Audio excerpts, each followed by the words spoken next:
अण्णांचं इतकं हाल करून त्यांना मारले, त्यांना पण तसंच हाल करून मारावं. त्यांनी माणसाला नाही माणुसकीला संपवलंय. एवढंच सांगेल की दादांना न्याय मिळाला पाहिजे. जसं माझ्या राज्याची हत्या करण्यात आली ना, तशी दादांची पण हत्या केलेली आहे.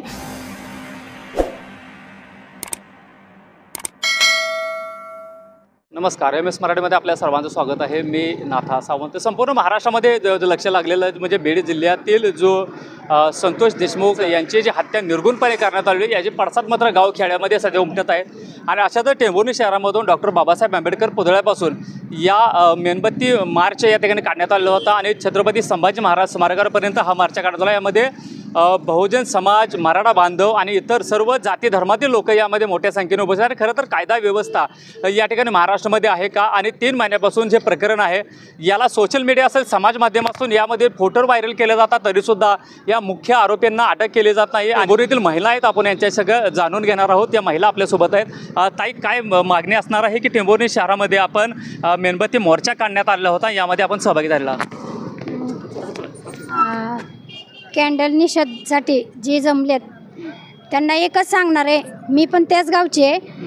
त्यांनी कठोरात कठोर शिक्षा मिळावी. त्यांना अण्णांचं इतकं हाल करून त्यांना मारले, त्यांना पण तसंच हाल करून मारावं. गावची त्यांनी खूप केलंय सगळ्यांसाठी, लहान मुलांपासून मोठ्या माणसांपर्यंत. त्या माणसाने खूप कष्ट घेतले तर, आणि त्या माणसाबरोबर, एवढ्या चांगल्या माणसाबरोबर त्यांनी माणसाला नाही माणुसकीला संपवलंय. आणि त्या माणसाला इतकी कठोरात कठोर फाशीची शिक्षा झाली पाहिजे प्रत्येकाला. एवढंच मी मुख्यमंत्र्यांना सांगू इच्छिते. मी एवढंच सांगेल की दादांना न्याय मिळाला पाहिजे. जसं माझ्या राज्याची हत्या करण्यात आली ना, तशी दादांची पण हत्या केलेली आहे. तर त्यांना कठोर शिक्षा मिळाली पाहिजे आणि फाशीची शिक्षा मिळाली पाहिजे. म्हणजे अशी कृत्य कुणीही करण्याचं धाडस पुढे करणार नाही. पोलीस सुद्धा त्यांच्याबरोबर असून काही उपयोग नाही. त्यांना अजून न्याय भेटला नाही एकाला सुद्धा. 6 जण आहेत, त्याच्यापैकी 1 जणच आहेत, बाकीचे कुठे गेले? त्यांना कठोरात कठोर लवकर होईल तेवढं लवकर पकडून शिक्षा द्यावी. प्रथम मी सर्वांना जय भीम, जय शिवराय म्हणतो. आज जो इथं सर्व समाज बांधव, सर्व राजकीय पक्ष असतील, सर्व सामाजिक संघटना असतील, या सर्वांच्या वतीने आज संतोष देशमुख यांची जी निर्गुणपणे आणि क्रूरपणे मानवी हत्या करण्यात आली, त्याच्या निषेधार्थ आपण सगळेजण इथं जमलेलो आहोत. ह्या मोर्चाची सुरुवात डॉक्टर बाबासाहेब आंबेडकर यांच्या स्मारकापासून ते छत्रपती संभाजी महाराज यांच्या स्मारकापर्यंत अगदी शांतपणे एक निषेध व्यक्त करण्यासाठी सगळ्यांनी हा मार्च काढला होता.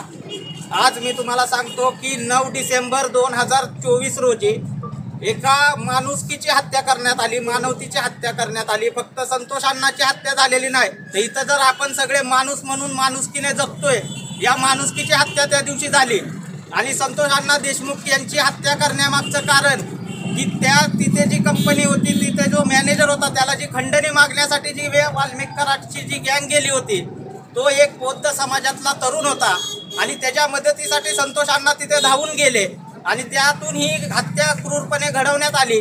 तर इथं मी सगळ्यांना एवढंच सांगू इच्छितो की इथं कुठल्याही जातीला आपल्याला दोष द्यायचा नाही, कारण गुन्हेगार आणि नीच प्रवृत्ती कुठल्या जातीची नसते. तर गुन्हेगारी आणि नीच प्रवृत्ती ही मानसिकता असते आणि ती आपण सगळ्यांनी एकत्र होऊन ठेचून काढली पाहिजे. आज मला सांगा, या घटनेला कमीत कमी 90 दिवस उलटून गेले. सत्ताधारी वर्ग काय करतोय? आपल्या राज्यातले गृहमंत्री काय करतात? आपल्या राज्यामध्ये आपल्या मराठा समाज बांधवाचे 200+ आमदार आहेत, खासदार आहेत, हे सगळे काय करतात? आज आपल्या राज्याचं अधिवेशन चालू आहे. या अधिवेशनामध्ये हा संवेदनशील विषय घेऊ शकत नव्हते का? या अधिवेशनामध्ये हा संवेदन विषय सोडून आज देवेंद्र फडणवीस सारखे अनाजी पंताने अबू आझमीला पुढं करून औरंगजेबाचा मुद्दा काढला. सोलापूरकर, कोरटकर अशा नीच प्रवृत्तीच्या मानसिकतेच्या लोकांना पुढं घालून महाराजांचा अवमान करण्यासारखे वक्तव्य करायला लावले. याचा मूळ मुद्दा आहे की देवेंद्र फडणवीस हे अकार्यक्षम गृहमंत्री आहेत आणि त्यांच्यावर या सगळ्या जबाबदाऱ्या येऊ नयेत. त्यामुळे या विषयाला भरकवण्यासाठी यांनी हे मुद्दे काढले आणि त्यातल्या त्यात इथल्या समाज माध्यमाला, यंत्रणेला हाताशी धरून त्यांनी संतोष अण्णा देशमुखांचे 90 दिवसानंतर जी अत्याचार करून मारण्यात आले, त्याचे फोटो व्हायरल करण्यात आले. यासारखी दुर्दैवी आणि निंदनीय गोष्ट काय असू शकते की आज एखाद्या व्यक्तीची इतक्या निर्गुणपणे हत्या करण्यात आली आणि अशा व्यक्तीचे सोशल मीडियाच्या माध्यमातून, समाज माध्यमातून किंवा पत्रकार, इलेक्ट्रॉनिक मीडियाच्या माध्यमातून हे जर फोटो व्हायरल होत असतील तर त्या कुटुंबाला काय वाटत असेल? ते बघून त्यांच्या जखमा अजून ताज्या झाल्या असतील, हे आपण सगळ्यांनी लक्षात घेतलं पाहिजे. यासाठी फक्त सत्ताधारी वर्ग जबाबदार आहे. त्यांच्या जर हातात आलं तर त्यांनी पोलीस प्रशासनाला आदेश देऊन लगेच ते आरोपी अटक करून त्यांना शिक्षा देऊ शकतात. परंतु ते मुद्दामून ह्याला त्यांच्या सोबतचे जे सहकारी आहेत, त्यांचे त्या राज्याचे जे सत्तेतले राजकीय नेते मंडळी आहेत, यांच्याशी इथल्या गुंडांची युती झालेली आहे. आणि या गुंडांची युती झाल्यामुळे आपल्या राज्यामध्ये कधी महाराष्ट्र आपला असा नव्हता.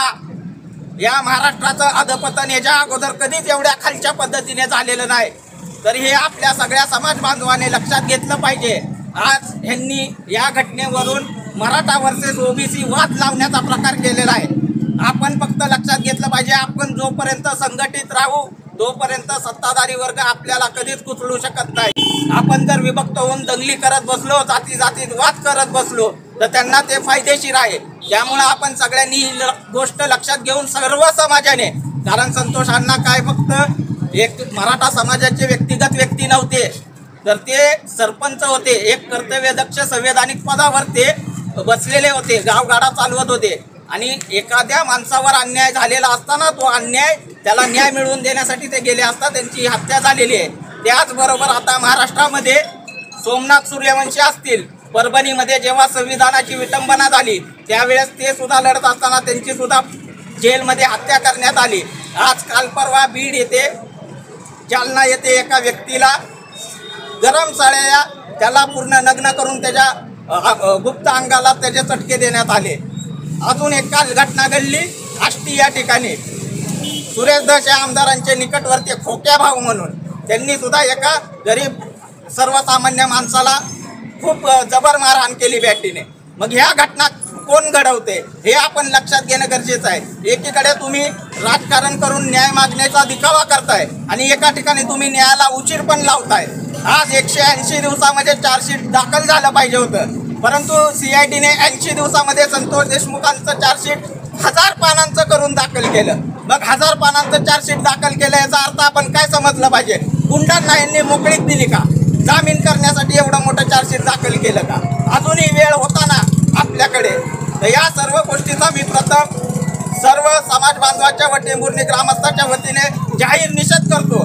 अमर रहे संतोष देशमुख, अमर रहे. आरोपींना फाशी झालीच पाहिजे, आरोपींना फाशी झालीच पाहिजे.